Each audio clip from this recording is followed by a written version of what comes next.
buat generasi misalnya. Generasi muda Untuk ya. bisa seperti Cici itu gimana sih caranya gitu? Jangan bosenan. Oh jangan Itu bosenan ya? banyak generasi muda ya, menurut saya tidak ada orang yang bisa berhasil tanpa kerja keras, tanpa capek.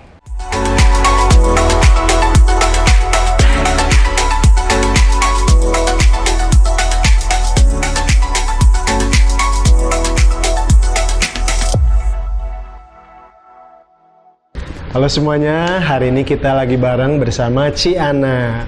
Ciana, apa kabar? Baik. Di tengah kesibukan Ciana nih, terima kasih sudah menyempatkan waktunya dari Singapura ya, Ci ya? Iya, bolak-balik ya. Bolak-balik Singapura. Lebih banyak tinggal di Singapura apa di Indonesia sendiri, Ci? Sekarang mungkin udah 2 minggu di Singapura, 2 minggu di Indonesia ya, mungkin kurang dari 2 minggu ya. Tapi diusahakan lebih rutin, bisa ada di Bandung juga.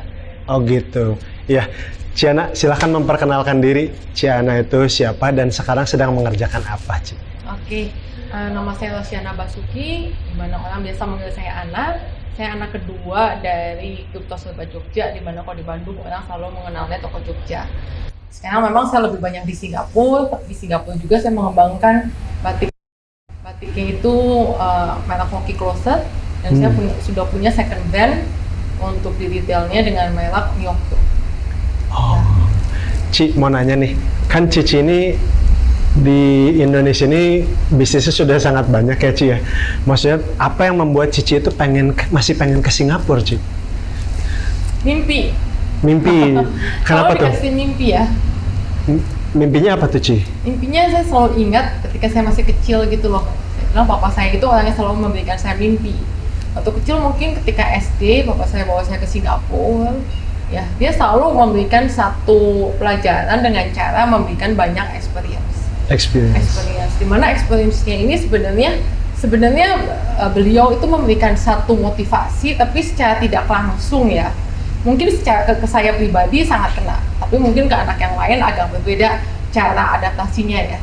Yeah. Saya masih ingat mungkin kelas 3 SD, saya ke Singapura gitu untuk pertama kalinya. Saya nginep di hotel di Orchard, di daerah Orchard. Hotelnya itu cukup tinggi, dan di situ dia membuka semua jendela-jendela di kamar. Dan saya kaget, waduh, saya bilang, Pap, kok kota ini sangat terang, kota ini sangat hidup, kota ini walaupun kecil sangat banyak seperti aktivitasnya ya, karena bisa kelihatan kan mobil lalu lalang, dari segala jenis lampu juga nyala di malam hari. Dan dia mengatakan gitu loh, kamu suka kota ini? Saya bilang suka. Singapura gitu loh. Pada saat itu mungkin karena Singapura adalah kota pertama yang saya singgah, jadi saya selalu mengatakan, kok kota ini bagus ya, kok kota ini beda sama Bandung. Dan di sana saya punya keinginan waktu saat kecil itu, wah kalau bisa tinggal di sini, kalau memang karena saya mungkin suka excitednya itu, siapa tahu satu hari gitu loh bisa nih. Tapi itu cuma dalam hati di umur anak mungkin 9-10 tahun ya. Sekecil itu sebenarnya. Tapi sudah ngelihat ini sesuatu yang membuat saya itu tertarik, excited gitu loh ngelihatnya. Iya. Jadi Papi Cici selalu memberikan mimpi ya kepada anak-anaknya dari kecil tuh ya? Ini bagus, seperti tadi ya, bahwa kota ini banyak lampunya, kota ini banyak mobilnya, kota ini hidup, kota ini makanannya juga enak, banyak gitu loh. Shoppingnya juga banyak sekali ya, walaupun sudah waktu saya SD, banyak yang bisa dilihat. Jadi selalu, kok lebih baik gitu, selalu ada lebih baik ya dari tempat mungkin kota Bandung yang saya tinggal. Secara experience pun selalu, dan itu selalu rutin beliau lakukan, mungkin 2 kali dalam setahun ya. Saya dan saudara saya, kami sekeluarga selalu melakukan liburan ke Jakarta. Itu minimum 2 kali dalam setahun. Dibawa ke hotel-hotel yang paling bagus, yang mungkin pada saat itu juga mahal ya. Dan itulah diajarin gimana sih cara naik lift, gimana sih cara menggunakan kartu gitu loh, membuka pintu secara elektronik pada zaman itu, gimana sih cara mandi di bathtub. Gitu ya? Iya, pada saat itu di bathtub gimana cara nyalain airnya pun kita harus belajar kan. Tapi itu sebenarnya proses yang memberikan contoh secara langsung, sehingga ada, oh kalau mungkin di Bandung saat itu nggak ada, di Jakarta udah ada loh, udah semaju ini loh. Ya, makanan pun selalu beliau kasih yang enak ya, yang bagus, sehingga kok Jakarta makanannya enak, kok Jakarta makanannya banyak pilihan, kok ke Jakarta tuh saya selalu excited gitu loh, sampai nggak bisa tidur Oh gitu. Ya kalau saya mau ke Jakarta gitu, saya udah wah main di Jakarta gitu, di kota besar banyak yang saya bisa mainin, banyak yang saya bisa lihat. Dan itu selalu gitu secara konsisten ya dari tahun ke tahun. Iya. Dan mencari selalu hotel yang baru, tempat makan yang baru, Iya. sehingga saya bisa mengikuti ya gimana cara makan steak, gimana mungkin cara makan sushi. Bahkan sampai hari ini saya nggak bisa makan sushi mentah, tapi tahu gitu loh, oh cara makan sushi seperti ini. Sampai makin dewasa cara minum wine itu betul-betul secara langsung gitu loh. Ayo gitu kita ke restoran ini, kita experience itu semua. Jadi di experience itu, dan yang saya tahu sampai hari ini untuk karyawan kami di toko pun itu ada seperti budget ya, budget untuk reward ke karyawan, dan kurang lebihnya sama. Either di mungkin Jakarta ataupun di luar negeri itu kita punya reward secara cukup konsisten. Sehingga experience lagi tuh yang dilihat. Kalau di negara lain itu kemajuannya sampai di mana? Kalau di negara lain itu gimana sih cara menggunakan public transportation, harus beli dari kartunya, keluar masuk. Toko-toko di luar negeri hari ini gimana sih perkembangannya? Jadi memang beliau lebih suka, ayo dibawa, dikasih contoh, diliatin. Sehingga masing-masing individu mungkin memiliki daya tangkap yang berbeda. Tapi ketika orang yang dibawa pergi itu mungkin dianggap cukup kreatif ya, dia bisa mengembangkan sendiri gitu ide-ide yang dilihat. Kok di negara lain bisa seperti ini? Kok di toko orang lain seperti ini? Karena kembali ya, kalau papa saya itu selalu memberikan satu wejangan secara bisnis itu sangat sederhana. Gak usah selalu mencari yang baru. Gak usah selalu menginginkan satu hal yang mungkin gak ada. Tapi kalau beliau selalu mengatakan, kalau bisnis itu kamu harus melihat kompetitor, gitu, ngeloi, kamu harus ngiteni, kamu tinggal ngikutin yang memang lagi rame, yang lagi hip, mungkin yang orang lain juga kelihatan, kok dagang ini laku, kok dagang itu laku, dan tinggal kamu tambahi, gitu, nambahi di akhirnya. Dan itu yang saya lihat memang beliau lakukan selama konsisten bertahun-tahun, mempelajari bisnis-bisnis yang baik ya, yang memang menarik di Jakarta maupun di luar negeri, sehingga sampai hari ini saya masih menganggap bahwa Jogja masih bisa mengikuti zamannya. Oke. Nah sekarang kan tadi Cici sudah bercerita tentang bagaimana Papi Cici memberikan experience ya. Nah Ci, boleh ceritain nggak Ci?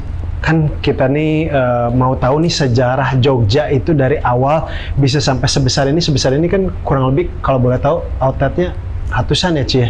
Hampir nih, untuk Jogja Group sendiri hampir ratusan. Kami ada 2 brand, Jogja dari Jogja dan Gria.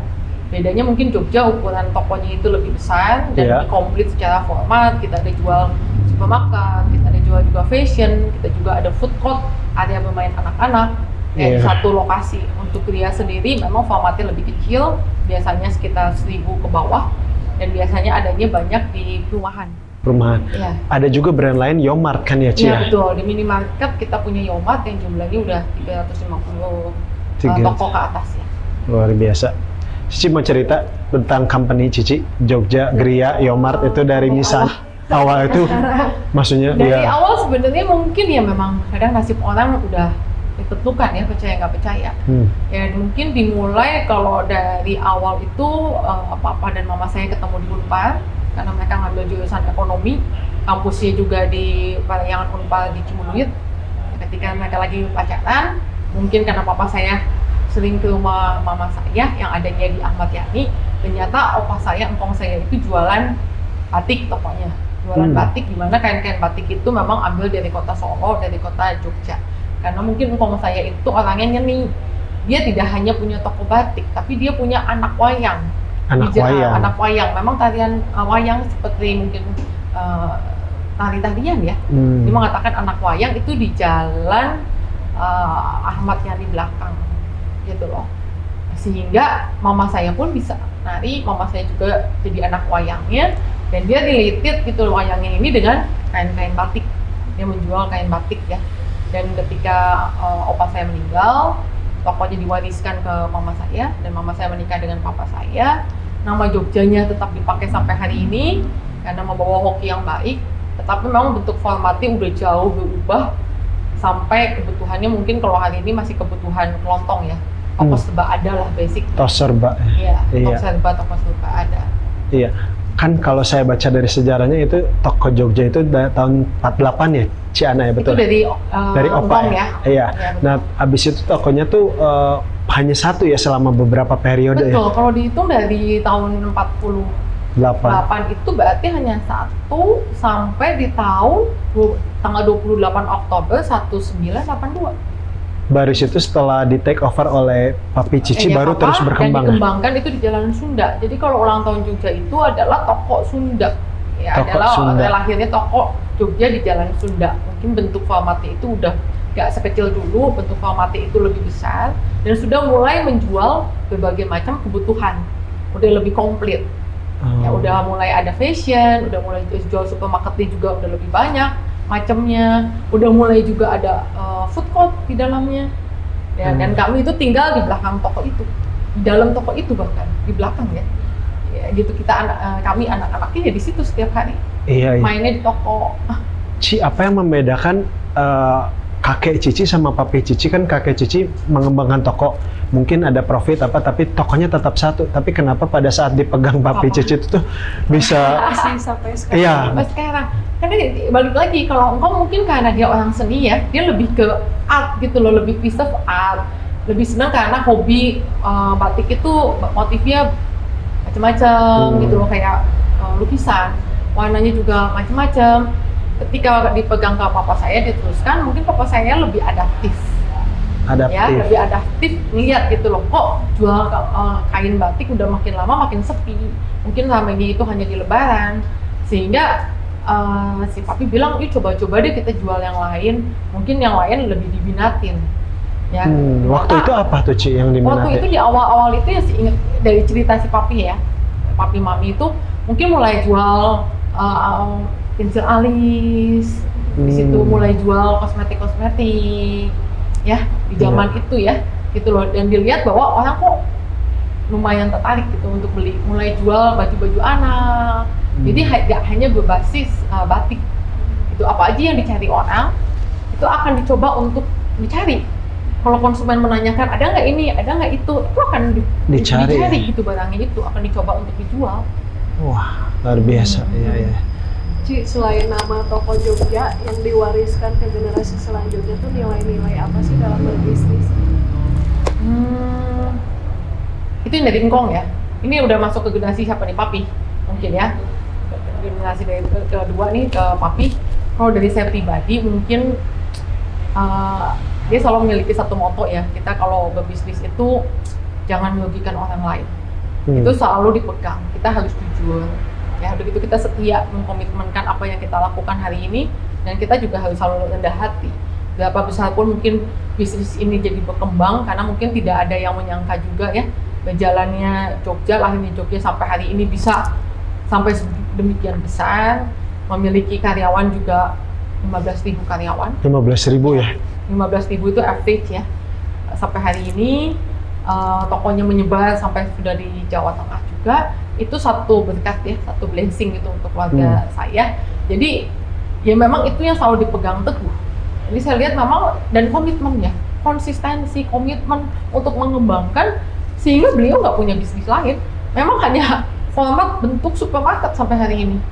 Setelah Jogja dari 1982 itu sampai hari ini udah 43 tahun ya. Tapi nggak ada gitu, nggak ada niat juga untuk tiba-tiba masuk misalnya seperti konglomerasi lain. Contohnya tiba-tiba main kelapa sawit, tiba-tiba main batu bara. Dia nggak mau, dia sangat fokus. Ketika dia bilang sudah kamu jago di situ, ya kamu di situ gitu loh, fokuslah di situ. Ya memang kamu jagonya, memang kamu ahlinya. Sehingga kadang-kadang untuk saya ini kayak seperti kehilangan kesempatan nggak ya, kehilangan opportunity nggak? Kenapa nggak menyebarkan gitu bisnisnya itu ke industri yang lain? Tapi setelah dipikir ya, sekian mengikuti mungkin beliau hampir 25 tahun nih saya di company, saya lihat gitu, hanya memang dengan fokus ya, fokus bisa bertahan, sehingga pikiran, waktu, tenaga ya dipikirkan hanya di satu bisnis supermarket. Toko serba ada, dari bangun tidur sampai tidur yang dibahas itu hanya bisnisnya, hanya apa serba adanya, hanya Luar biasa. supermarket ya, luar biasa. Iya, iya.